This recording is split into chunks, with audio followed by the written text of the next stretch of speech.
पृथ्वीवर सृष्टी निर्माण व्हावी याच्याकरिता काय केलं पाहिजे. म्हणून ब्रह्मदेव त्यांनी महाराज चिंतन करत असताना ब्रह्मदेवाच्या शरीराचे 2 भाग झाले असंच याच्यात वर्णन केलं.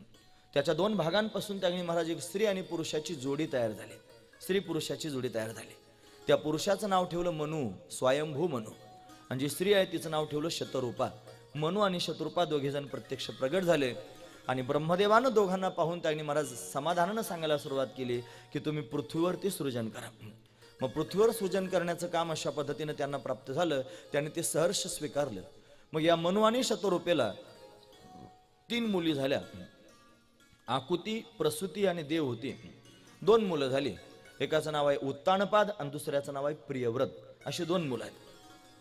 अशी संतती मनु आणि शतरूपेला प्राप्त झाली. त्याच्यापैकी प्रसूती नावाची जी कन्या आहे, या प्रसूती नावाच्या कन्येपासून जेवढी त्यांनी महाराज संतती प्राप्त झाली तिनं पृथ्वीच भरून गेली महाराज, असं वर्णन करून सांगतात. त्याच्यात प्रसूतीपासून जन्माला आलेले सगळेचे सगळे त्यांनी महाराज तिच्यापासूनच त्यांनी अनेक मुली झाल्या, अनेक ऋषीमुनींना ते दिल्या, त्यांना कितीतरी मुलं झाले, सगळीची सगळी पृथ्वी त्यानंच अशा पद्धतीने भरलेली आहे, असं वर्णन करून सांगतात. त्याच्यामध्ये त्यांनी महाराज देवहूती नावाची जी कन्या आहे ती कर्दमाला दिली. हा कर्दम मोठा तपस्वी आहे. ब्रह्मदेवाच्या सावलीपासून जन्माला आलेला हा कर्दम आहे. ब्रह्मदेवाची सावली पडली आणि त्याच्यातून कर्दम ऋषी जन्माला आले.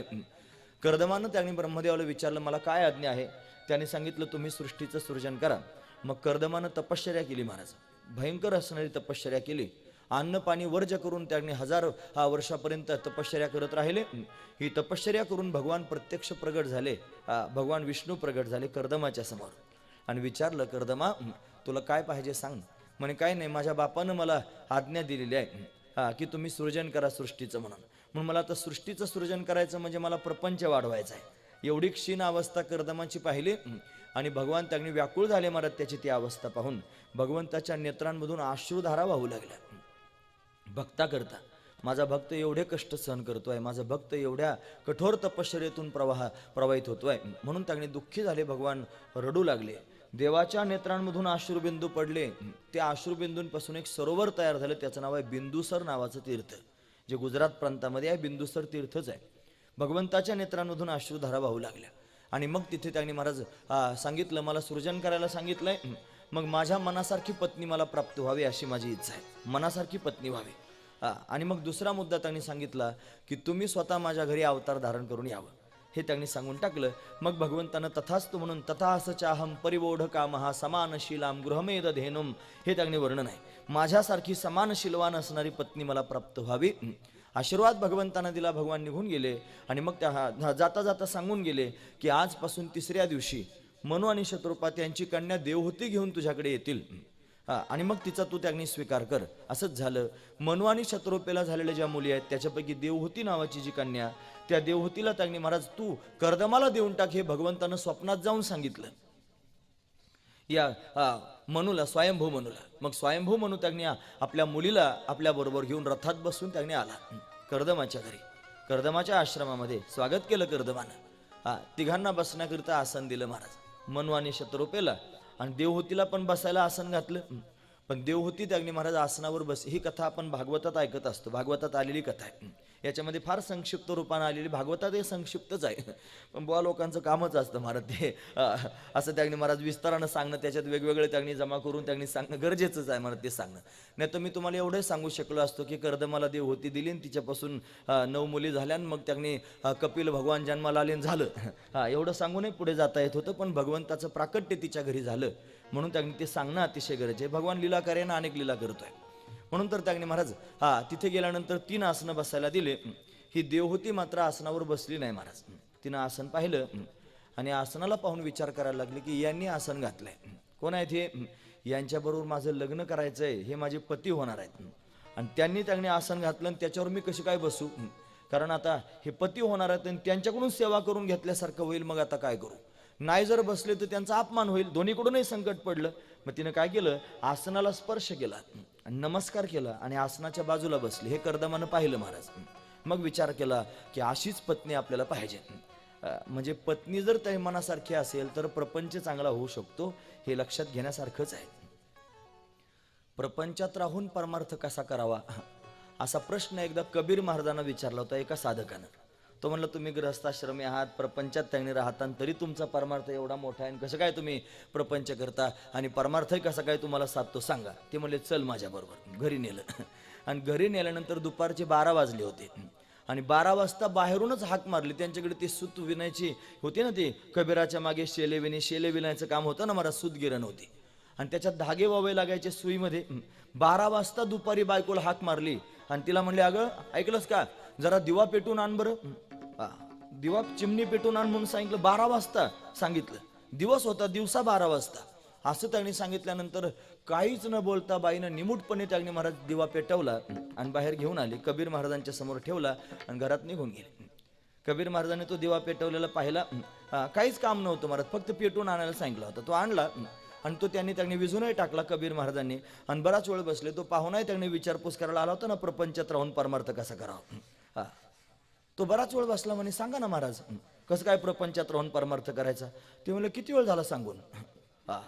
म्हणे किती, तुम्ही तर काहीच बोलले नाही. म्हणे किती वेळापासून सांगितलं. म्हणे काय सांगितलं.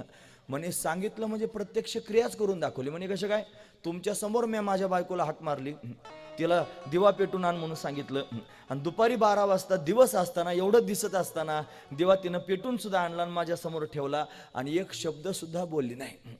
याच्या जागेवर जर आपली बायको असते काय म्हणले असते, थोडा विचार करा महाराज. संसारिकाची काय म्हणेल म्हणू दे, मरू द्या. बुवाची असती तरी सुद्धा बिघडली असती. काय बिघडले का काय, दिवस आहे ना. चष्म्याचा नंबर वाढला काय, इथून सुरुवात झाली असते. ते म्हणू का डोळ्याचे या शब्दांमध्ये महाराज अशा पद्धतीनं आपली पत्नी बोलली असते. पण कबीर महाराजांची पत्नी एक शब्द सुद्धा बोलली नाही. परमार्थ करत असताना त्यागदी महाराज ह्याच गोष्टी अतिशय महत्वाच्या आहेत. ज्याला परमार्थ सुखरूप व्हावा असं वाटत असेल त्याची पत्नी त्याच्या मनासारखी त्यागदी असली पाहिजे. म्हणून कर्दमाला भगवंताची प्राप्ती करायची आहे, परमार्थ करायचा आहे, म्हणून कशी पत्नी हवी. समानशीलाम गृहमेद धेनुम, समानशीलवान पत्नी मला प्राप्त व्हावी. म्हणून देवहूती त्यागनी पाहिली, तिनं आसनाला नमस्कार केला, बसली नाही, मर्यादा मोडली नाही महाराज. म्हणून त्यागनी महाराज मर्यादा मोडू नये, मर्यादा जपली पाहिजे. नाही तर आमच्या हरिभक्तीपरायण इंदोरीकर महाराज म्हणत असतात, ते म्हणतात तो जर लेझिम खेळत येईल असला मग काय करायचं नवरा. आता तो लेझिम खेळत जरी येईल असला आणि काही असला तरी तो पतीच आहे. म्हणून त्यागनी महाराज आता लेझिम खेळतच जर आला तर त्याला थोडंफार आवरू नाही धरलं पाहिजे, तसं नाही काही, पण फक्त मर्यादा मोडायची नाही. महत्वाचा विचार त्याला समजून सांगायचं, कोणत्या तरी माध्यमातून त्याला आकळायचं. नाही तर बरेच लेझिम खेळतात महाराज. आता काय सांगायचं, बाईनं काय करायचं. काही बायकांचा जन्म असा त्याने जातो महाराज. असे पती भेटतात की जे कधीच समाधान प्राप्त करून देत नाही, कधीच सुख देत नाहीत, कधीच त्यांनी चांगलं वागत नाहीत, कायमस्वरूपी त्यांनी वाईट वागत राहतात आणि ती बाई सहनच करत राहते. म्हणून सहन करण्यापेक्षा हे कोणाच्या ना आकळल याचा विचार केला पाहिजे. याला व्यसन घालण्याकरिता कोण गरजेचं आहे हे कळालं पाहिजे महाराज. मग असा ओढून धरता येतं. म्हणून आशेची त्याची गाठ घालून द्यायची, मग ते सारखं होत असतं. महत्वाची गोष्ट आहे. धर्मराजाला किती तत्वज्ञान सांगितलं देवानं, त्याला कळालंच नाही महाराज. आता अर्जुनाला रणांगणात त्यांनी तत्वज्ञान सांगितलं, त्याला एवढ्या युद्धाच्या घाईत कळालं. आणि धर्मराजाला रात्रभर सांगितलं तरी कळालं नाही. मग काय करायचं. मग विचार केला, मी सांगितलं ना कळणार नाही, याला ज्याचं आवडतं त्याच्याकडे नेलं पाहिजे. मग भीष्माचार्यांकडे नेलं, म्हणजे जिथं कळालं पाहिजे तिथं नेलं पाहिजे की नाही. तसं एखादा पती जर खराब वागत असेल तर तो ज्याच्या आज्ञेत राहतो त्याच्याशी त्याची गाठ घालून दिली पाहिजे, मग ते सारखं होत असेल असू द्या. म्हणून देवहूती बरोबर त्यांनी महाराज कर्दमानं विवाह केला. मग तिनं बऱ्याच काळापर्यंत त्यांची सेवा केली. सेवा केल्यानंतर त्यांनी ते प्रसन्न झाले आणि मग प्रसन्न होऊन सांगितलं, जा समोर तुला काय पाहिजे सांग. विचारलं, तिनं सांगितलं काय नाही, ग्रस्ताश्रमी लोकांची काय अपेक्षा असते. मला त्यांनी महाराज 4 चिमुरडे घरात त्यांनी खेळावेत, दगडामातीचं घर असावं, दारात तुळशी वृंदावन असावं, याच्यापेक्षा काय पाहिजे. मग म्हणे जाय स्नान करून ये. स्नान करून आली, दिव्यरूप तिला प्राप्त झालं. कर्दमानं स्वतः दिव्यरूप अशा पद्धतीने धारण केलं आणि ते धारण करून त्यांनी महाराज त्या पर्णकुटीच्या जागेवर मोठा महाल तयार झाला. आणि त्या महालामध्ये त्यांनी अशा पद्धतीने कर्दम ऋषी दिसू लागली, घाबरली. तिला वाटलं कुठे गेली पर्णकुटी आणि माझे मालक कुठे गेले.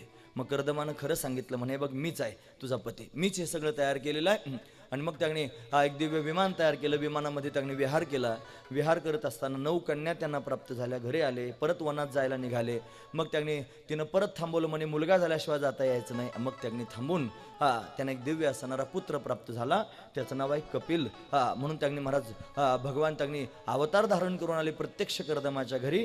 कपिल भगवंताच्या रूपानं हा कपिल अवतारच आहे महाराज. कपिल भगवान की जय. या कपिलानं त्यांनी महाराज बापालाच सांगायला सुरुवात केली. मोठे झाले कपिल भगवान आणि बापाला सांगितलं, जा वनामध्ये जाऊन तपश्चर्या करा आणि जित्वा दुर्जय मृत्युम अमृतत्वाय मां भज. अमृतत्व प्राप्त करून घेण्याकरिता माझं भजन करा. म्हणून त्यांनी कर्दम ऋषी वनात जाण्याकरिता परत निघाले. देवहूतीनं परत अडवलं, म्हणे तुम्ही चाललात वनात जाण्याकरिता निघालात, माझा काय विचार करा, माझा उद्धार कसा होईल. मग तिला सांगून टाकलं की तुझा उद्धार तुझा मुलगाच करील.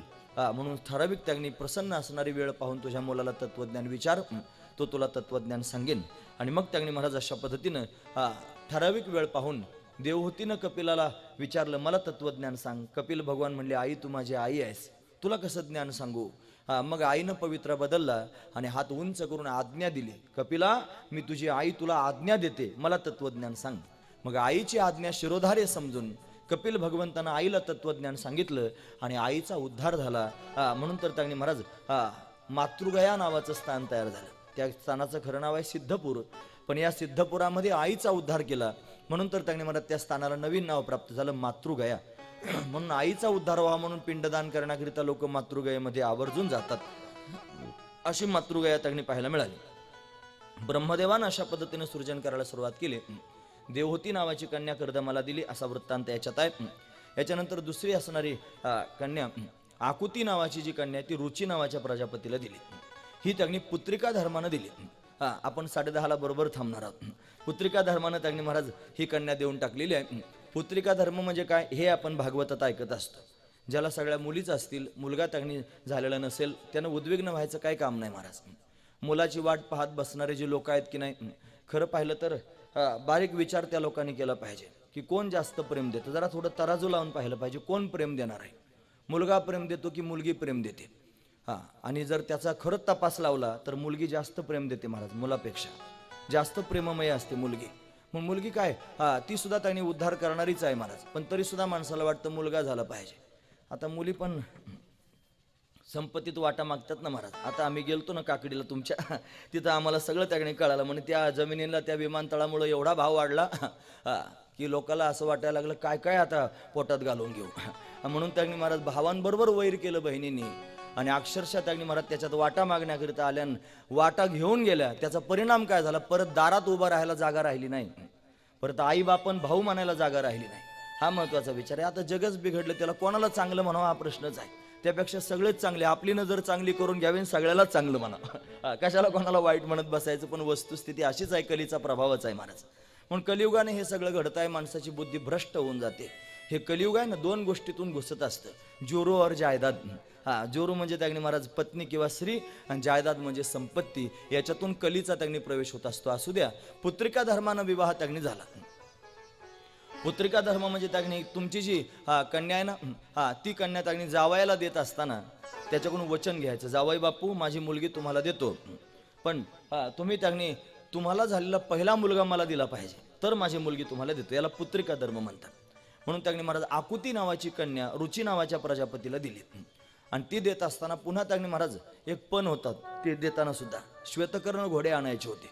आणि ते घोडे त्यांनी आणल्यानंतर ती दिल्यानंतरच मुलगी द्यायची होती. मग या रुची प्रजापतीनं ती घोडे आणले, कोणालाच आणता आले नाही, बरेच लोक धावत होते. पण ती त्यांनी महाराज त्यांना आणले आणि म्हणून त्याला आपली कन्या त्यांनी देऊन टाकली. आणि तिला त्यांनी एक पुत्र प्राप्त झाला, त्याचं नाव आहे यज्ञ. आणि त्याच्याबरोबरची एक कन्या प्रगट झाली, तिचं नाव आहे दक्षिणा. यज्ञ आणि दक्षिणा दोघे जण प्रगट झाले. हा यज्ञ प्रत्यक्ष भगवंताचा अवतार आहे. हा यज्ञ नारायणच आहे. यज्ञ भगवान. आता पुत्रिका धर्मानं विवाह झाल्या कारणानं या रुची प्रजापतीकडून स्वयंभू म्हणून त्यांनी महाराज तो पुत्र प्राप्त करून घेतला. म्हणजे त्याचं गोत्र बदललं. ती जी कन्या होती दक्षिणा, कालांतरानं त्यांनी महाराज त्या दक्षिणेचा विवाह त्या यज्ञाबरोबरच झाला. आणि त्यांच्यापासून त्यांनी महाराज 12 मुलं झाली. तोष, प्रतोष, संतोष, भद्र, इडस्पती, इग्म ही त्यांची नावं. अशी त्यांनी महाराज सृजन त्या माध्यमातून होऊ लागलं. आणि याच्या पुढे त्यांनी महाराज असणारी तिसरी कन्या प्रसूती, या प्रसूतीचा विवाह त्यांनी महाराज दक्षाबरोबर झाला आणि तिचा असणारा विस्तार पुढे वर्णन करून सांगू लागले. याला अनेक त्यांनी असणाऱ्या मुली प्राप्त झाल्या. त्याच्यामध्ये मूर्ती नावाची एक कन्या होती. ती धर्म नावाच्या ऋषींना दिली आणि हा धर्म सुद्धा ब्रह्मदेवाचाच पुत्र आहे महाराज. धर्म आणि अधर्म, ब्रह्मदेवाच्या समोर धर्म प्रगट झाला आणि ब्रह्मदेवाच्या पाठीतून अधर्म तयार झाला. अधर्म हा ब्रह्मदेवाचा मुलगा आहे. त्याच्या बायकोचं नाव माया. त्याच्यापासून त्यांनी महाराज संतती प्राप्त झाली. तृषा, दंभ ही त्याची मुलं आहेत महाराज. म्हणून हे सगळेचे सगळे त्या मायेचा परिवार आहे. हा सगळ्याचे सगळा अधर्माचा परिवार आहे. ही दंभ आदी करून मुलं अधर्माचीच आहेत. महत्वाचा विचार आहे. आणि म्हणून त्यांनी महाराज अशी संतती होऊ लागली. धर्म नावाच्या मुलाला त्यांनी महाराज मूर्ती नावाची कन्या दिली आणि या मूर्तीच्या घरी प्रत्यक्ष भगवान नरनारायणाच्या रूपानं प्रगट झाले. विष्णू परमात्म्याचं प्राकट्य त्यांच्या घरी झाले नरनारायण रूपानं. नरनारायण भगवान की जय. स्वयंभू मनु आणि शतरूपा तपश्चर्या करत असताना यांच्या तपश्चर्येमध्ये त्यांनी महाराज दैत्य बाधा निर्माण करतात आणि ती बाधा निर्माण करतात म्हणून त्यांना सुरक्षा देण्याकरिता परमात्मा अशा पद्धतीने नरनारायणाच्या रूपानं प्रत्यक्ष प्रगट झाला. आणि विशाला नावाची जी राजाची नगरी आहे, विशाला नगरी, त्याच्यात बद्री विशाल हे जे ते ठिकाण आहे ना, बोरीच्या झाडाखाली बसून त्यांनी तपश्चर्या करू लागला म्हणून बद्रीनाथ नाव म्हणतात. बोरीच्या झाडाला बद्री म्हणतात आणि तिच्या फळाला बद्री फल म्हणतात असं त्यांनी आहे. म्हणून बोरीच्या झाडाखाली तपश्चर्या केली नारायणानं, म्हणून नारायणाला नाव पडलं बद्री नारायण. हे त्याचं कारण आहे महाराज, बद्री नारायण म्हणण्याचं. आणि तो नारायण त्यांनी महाराज तिथे तपश्चर्या करू लागला. या नारायणानंच त्यांनी महाराज स्वयंभू मनु आणि शतरूपीची अशा पद्धतीने तपश्चर्या सफल केली. असे अनेक प्रकारानं त्यांनी महाराज ब्रह्मदेवाची सृष्टी वाढू लागली. याच्यामध्येच त्यांनी महाराज सती नावाची एक कन्या ती त्यांनी प्रगट झाली आणि ती त्यांनी रुद्र भगवंताला दिली. या रुद्राचा आणि अशा पद्धतीनं सतीचा विवाह झाला. त्यानंतर त्यांनी महाराज सतीनं आपलं स्वतःचं शरीर योगाग्नीनं जाळून टाकलं आणि ती त्यांनी परत एकदा पार्वतीच्या रूपानं त्यांनी प्रत्यक्ष प्रगट झाली. तिनं दिव्य असणारी साधना केली, तपश्चर्या केली आणि भगवान शंकराला तिनं त्यांनी प्राप्त करून घेतलं. पार्वतीच्या रूपामध्ये आल्यानंतर तिला त्यांनी गणेश नावाचा कार्तिकेय नावाचा पुत्र प्राप्त झाला. मग गणेश नावाचा पुत्र त्यांनी प्राप्त झाला. हा सगळाचे सगळा विस्तार त्यांनी महाराज पुढील चरित्रामध्ये आपल्याला पाहायला मिळणार आहे. म्हणजे त्यांनी महाराज आता आपण शिवचरित्रामध्ये त्यांनी प्रवेश करतो. हा सगळाचे सगळा परिवार त्यांनी घेऊन शिव भगवान हे त्यांनी महाराज कैलास पर्वतावर राहू लागले. कैलास हे त्यांचं राहण्याचं ठिकाण झालं. वास्तविक पाहता आपण आधीच ऐकलं की भगवंतानं काशी नगरी निर्माण केली. ही जी काशी नगरी आहे ना, याला आनंदवन पण नाव आहे. म्हणतात सगळ्या जगाचा प्रलय अनेक वेळेला त्यांनी होतो, पण त्यांनी भगवंतानं तयार केलेलं हे आनंदवन कधीच त्यांनी महाराज नष्ट होत नाही. हे कायमस्वरूपी चिरकाल राहतं. हे भगवंतानं स्वतःच याच्यात सांगितलेलं आहे. आनंदवन कायमस्वरूपी चिरकाल आहे. भगवान विष्णूवर त्यांनी भगवंतानं केलेला अनुग्रह की तुम्ही जगावर त्यांनी महाराज दिव्य कृपा करून त्यांना मोक्ष प्राप्त करून देऊ शकता आणि भवबंधनातून त्यांनी महाराज बाहेर काढू शकता. हे जे दिलेलं वरदान आहे, हे भगवान शिवानं दिलेलं वरदान आहे. हे कधीच त्यांनी नष्ट होत नाही. म्हणून शिव भगवान ज्याला सांभाळतात, जे त्यांनी महाराज भगवान शिवाला प्रिय आहे, ते त्यांनी नष्ट होऊ शकत नाही, कारण ते काळाचाही काळ आहेत महाराज. म्हणून त्यांनी महाराज काळावर विजय प्राप्त करून घेण्याचं सामर्थ्य ज्यांच्यामध्ये महाकाल भगवंतामध्ये आहे, तो महाकाल असणारा भगवान अशा पद्धतीने अनेक प्रकारची लीला करतोय. ब्रह्मदेवाला दिलेल्या आज्ञेनुसार ब्रह्मदेवानं त्यांनी महाराज अशा पद्धतीने सृजन करायला सुरुवात केली. काय हे सगळं सृजन त्यांनी सांगितलं असेल, त्याचं कारण आहे महाराज सतीच्या चरित्रापर्यंत यायचं आहे. सतीचं चरित्र सांगायचं म्हणून मनु आणि शतरूपेचं चरित्र सांगावं लागलं. सतीचं चरित्र सांगायचं म्हणून मनु शतरूपांच्या 3 कन्या सांगाव्या लागल्या. इथे मुलांचं चरित्र नाही, पुढे त्यांनी संक्षिप्त रूपानं आहे, पण प्रियव्रत आणि उत्तानपादाचं चरित्र पुढे याच्यात सांगितलेलं नाही. याच्यामध्ये फक्त मुलींचंच चरित्र आहे. आणि ते चरित्र का सांगितलं तर प्रसूती नावाची कन्या आहे, तिच्यापासून त्यांनी पुढे अशा पद्धतीने ही प्राकट्याची स्थिती सांगायची, हे वर्णन करून सांगायचे.